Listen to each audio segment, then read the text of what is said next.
Hi! So ano ba dapat yung mga bagay na pine-prepare natin bago ang isang international trip? So maliban pa sa mag-book ng hotel, mag-book ng flights, mag-impake, mag-research ng itinerary, ano pa ba yung mga dapat nating handa? So number one, e-travel. Yun yung dating departure card na sinusulatan natin bago lumipad galing sa Pilipinas. So ginagawa natin siya doon sa eGov app. So kung first time nyo pa lang, dapat i-set up nyo siya ng maaga kasi kailangan nyo pang mag-sign up, kailangan nyo pang i-verify yung email, at meron pa yung facial verification.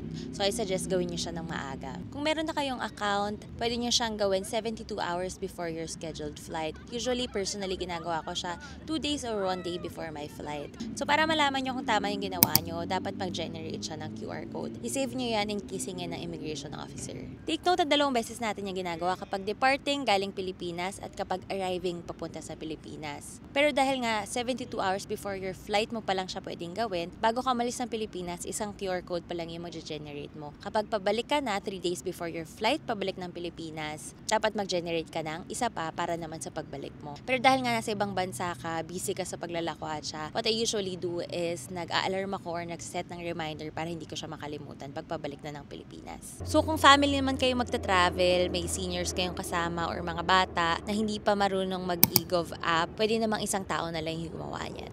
Okay, number 2 would be the travel tax.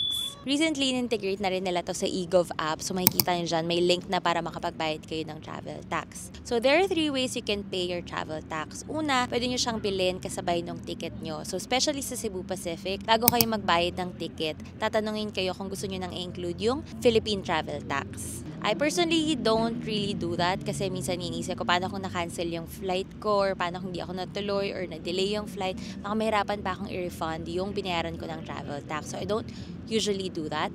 Pero kung sure naman kayo na aalis kayo at matutuloy yung flight nyo, then no worries. You can tick that para bayad na yung travel tax nyo para hindi na kayo magbabayad sa airport. Another option would be to pay it online in advance. So this is the link where you can pay your travel tax. May GCash payment dyan, may Maya, or may credit card. I personally don't choose this option as well dahil may 50 pesos na processing fee. Tapos kapag credit card pa yung ipapambayad mo, well, I tried my Visa card, may patong pa siyang 23 pesos. So in total, parang mag-add ka pa ng 73 pesos. So what I usually do is the third option, that is to pay on-site using cash. Recently, nagdagdag na rin sila ng bayad na 25 pesos kung credit card yung gagamitin nyo. So that's why I pay using cash. Advisable lang siya kung maaga kayo pupunta sa airport. Well, my personal rule is 4 hours before my flight nandun na ako sa airport. So meron pa akong time talaga usually para magbayad sa travel tax. And ngayon, marami ng travel tax na counters. Before kasi isa lang yan. So talagang mahaba yung pila. Pero ngayon, halos 5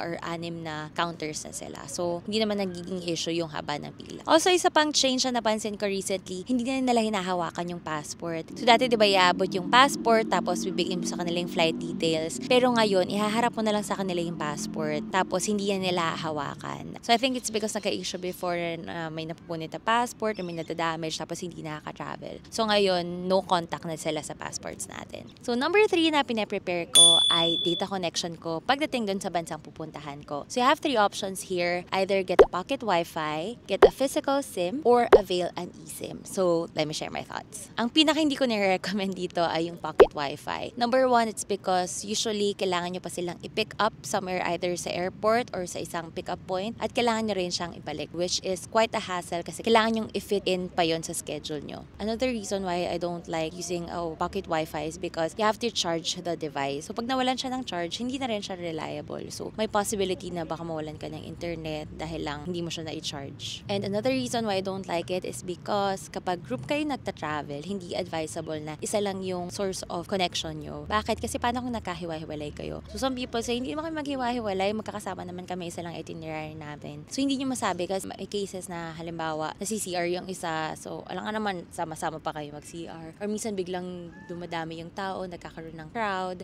tapos nagkahiwalay kayo unintentionally. So it's really not advisable to have only one source of internet connection. So usually kapag group kayo nagka-travel, travel, lalo na kapag yung iba hindi masyadong maalam mag-navigate, I suggest kanya-kanya kayo ng internet connection. So doon na pumapasok yung dalawa pa nating options. Either you get a physical SIM or you get an eSIM. Paano nyo malalaman kung ano yung mas okay for you? Una, for physical SIM, you have to decide saan ka ba kukuha kapag dating na doon sa bansang pupuntahan mo or sa Pilipinas pa lang. Personally, kapag nagiging option ko yung physical SIM, ang ginagawa ko lagi sa Shopee na ako bumibili. So meron na akong mga listahan ng SIM cards na lagi kong pinagkukuha na every time babalik ako sa mga bansang napuntahan ko na before. Say, sa Vietnam, so may specific shop na ako na laging pinupuntahan kasi yun yung alam kong gumagana. Or halimbawa, babalik ako sa Japan, may specific shop na ako na in-orderan pa ulit-ulit sa shop dahil alam kong yun yung SIM na gumana na before nung pumunta ako sa Japan. So meron ding option na kumuha ka ng physical SIM sa mga airports. Pero usually kasi mas mahal yun kapag nasa airport. Pero depende din, kaya nakatulong yung mga travel vlogs kasi sinishare na nila doon kung magkano. So pwede nyo na silang i-compare dun sa price sa Shopee or sa Lazada. So kung meron kayong mga pupuntahang bansa na hindi nyo pa sure kung ano yung SIM card na gumamit, just comment the country and I'll share with you kung ano yung eksaktong SIM card na ginamit ko at gumana. Okay, the only thing about the physical SIM card is that medyo hassle na magpalit ka pa ng SIM pagdating dun sa bansang pupuntahan mo. Tapos kailangan mo palagi ng PIN. So ito actually, lagi lang tong nasa wallet ko. Hindi ko na siya tinatanggal para every time na aalis ako, hindi ako magkaka-problem kung magpapalit man ako ng SIM. So another issue with the physical SIM is that yun nga hassle siya kasi kailangan mo pang tanggalin yung existing na SIM card mo.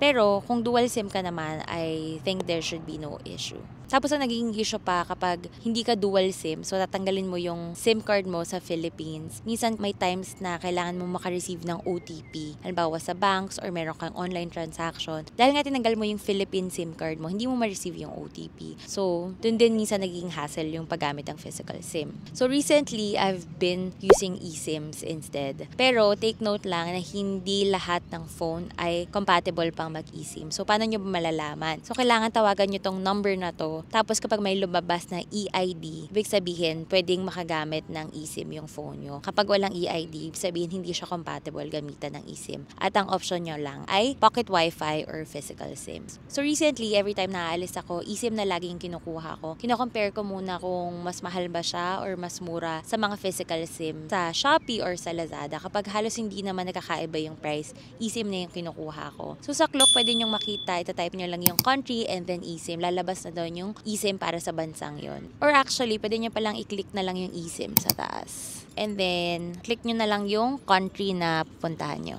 So, halimbawa, pupunta tayo sa Australia. So, makikita nyo dito na may option na unlimited, 500 MB per day or 1 gig per day. Pero meron ding option na data in total. So, ano yung difference ng dalawa? Yung isa, daily nagre-reset yung data niya. Pero yung isa, total na yun ng stay nyo, hindi siya nagre-reset. So, usually, personally, ang ginagamit ko yung per day para walang problem na mauubos ko siya. Ang worry ka minsan dun sa data in total, baka magamit ko na rin yung buong 500 MB sa isang araw lang. Tapos, maubusan na ako for the next days. So, usually, binibili ko ay yung 1 gig per day. So, pag naubos ko na yung 1 gig, that day, next day, meron pa ulit akong 1 gig. So, hindi ako nag-worry na mawawalan ako for the next few days of my stay. By the way, if you're booking on Klook, don't forget to use my promo code, TravelerKlook, to get a discount. Pwede nyo rin gamitin yung code sa iba pang mga travel activities na ibobook nyo sa Klook. So, yung iba naman, ang worry nila sa eSIM, mahirap daw i-set up. Actually, madali lang. Lalo na kapag sa Klook kayo bumili. Kapag nabili nyo na siya, lalabas dyan yung activate. As in, pipindutin nyo lang siya. Just make sure na meron kayong data connection or wifi kapag sinet up nyo siya. So, usually ako, sineset up ko na siya the day before my flight. I-activate ko lang siya. Tapos, kung hindi ko pa siya gagamitin, dahil hindi pa ako lumalapag dun sa bansang pupuntahan ko, tino-turn off ko muna siya dun sa settings. Tapos, kapag nakalapag na ako, actually, kapag pagkalapag ng plane, meron na ako internet connection kasi na-activate ko na siya. So, ang gagawin ko, ito-turn on ko lang ulit yung SIM na yon. Tapos, ito-turn on ko yung roaming. Tapos, may data ka na agad. Okay, so number 4 na pine-prepare ko ay yung mode of payment ko pagdating sa bansang pupuntahan ko. So, dapat research muna natin, cashless ba dun sa bansang pupuntahan mo o mas gumagamit ba sila ng cash? Say, for instance, sa China, mas acceptable na mode of payment ang Alipay at WeChat Pay. So, bago pa lang ako malis, if pupunta ako ng China, sineset up ko ng Alipay at WeChat Pay, kinoconnect ko na lahat ng bank cards ko. Say, kung pupunta naman tayo sa Japan, may times sa cashless pero kailangan pa rin ng cash kasi may mga small stores na hindi pa nag-accept ng cards. So in that case, usually kapag pupunta ako sa Japan, nagka-cash na lang talaga ako lagi. So that means kailangan ko mag-withdraw at kailangan kong lagyan ng money yung GCash card ko dahil yun yung lagi kong ginagamit pag pupunta ako sa Japan. Okay, so if you find out na dapat cashless dun sa bansang pupuntahan nyo, now you have to decide ano ba yung card na gagamitin nyo. Personally, ang ginagamit ko talaga lagi ay GCash at GoTyme. Yan yung laging two main cards na ginagamit ko. Actually, compared to traditional banks, usually mas maganda yung rates nito ni GCash at GoTyme. Pero as per my experience, slightly better pa rin talaga si GCash compared kay GoTyme. Also, one more thing that you need to check is if you need to activate your card for international use.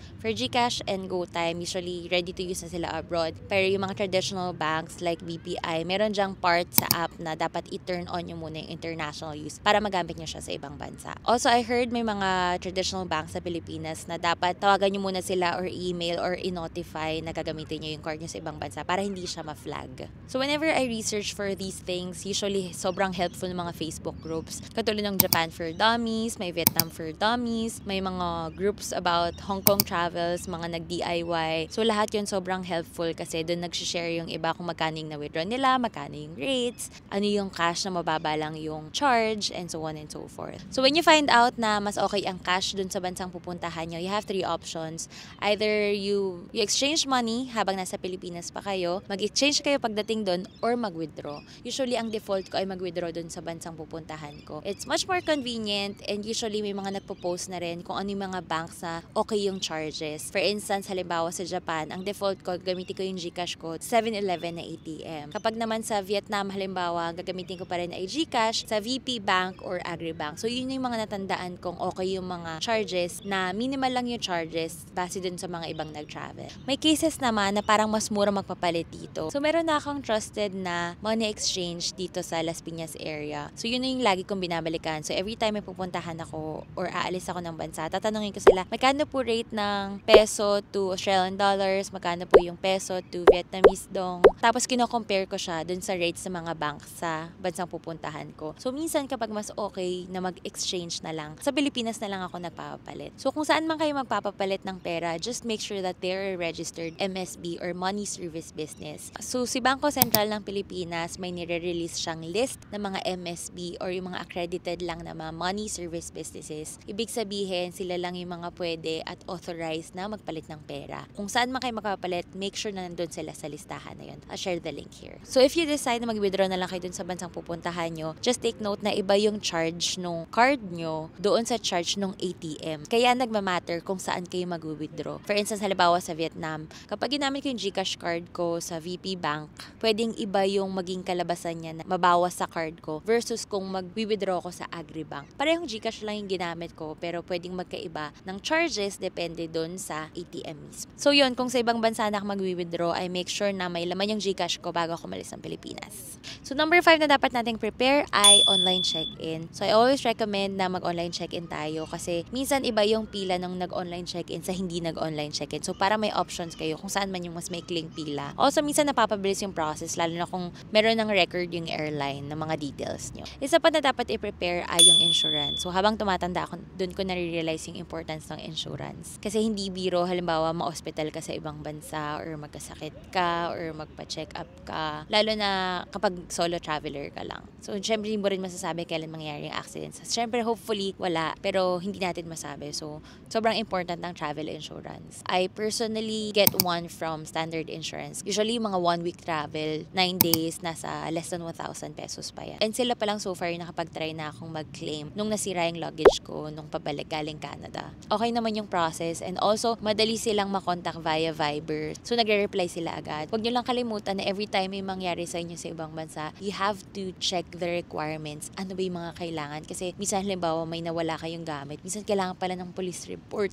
So wag muna kayo uwi hanggat wala kayong police report. Isa rin sa mga tutunan ko nung before nasiraan kami ng luggage. Tapos umalis na kami, sabi ko kontakin ko na lang yung insurance kapag kauwi ko. It turned out na kailangan pala ng incident report galing dun sa airline. So dapat hindi ka pala muna lalabas ng baggage claim area hanggat hindi mo nakuha yung incident report. Kasi once lumabas ka na, hindi ka na makakuha ng incident report. Hindi mo na mapapatunayan na sila yung nakasira ng luggage mo. So baka mahirapan kang mag-claim. Kung saan man kayo kuha ng travel insurance, just make sure na ma-check nyo yung policy. Ano yung mga covered ba yung ganitong accident, covered ba yung gantong delays, yung cancellation, yung nasira yung luggage, and so on and so forth. Isa pa sa mga bagay na pine-prepare ko ay yung tracker. So, dalawang trackers ko lagi. Isa sa check-in luggage at isa sa hand carry. So, before, ang ginagamit ko ay yung AirTag, pero medyo pricey siya. So, recently, may na-discover ako yung Ugreen. Okay naman siya. Nagamit ko sa Canada, Australia, and Vietnam. Accurate naman yung location lagi. So, I'll just share with you the link kung naghahanap din kayo ng murang track. So, isa pa sa mga pine-prepare ko ay yung arrival registration. So far naman, Japan pa lang yung alam ko na dapat in advance mong gagawin yung Japan web. Dapat ka mag-register kasi may QR code doon na ipe-present mo sa Japan airport when you get there. Pero sa ibang bansa, gumagamit pa rin sila ng arrival card. So kung saan man kayo pupuntang bansa, just make sure na ma-check nyo kung kailangan ba ng arrival registration doon. So there you go. For more travel videos, check my social media accounts.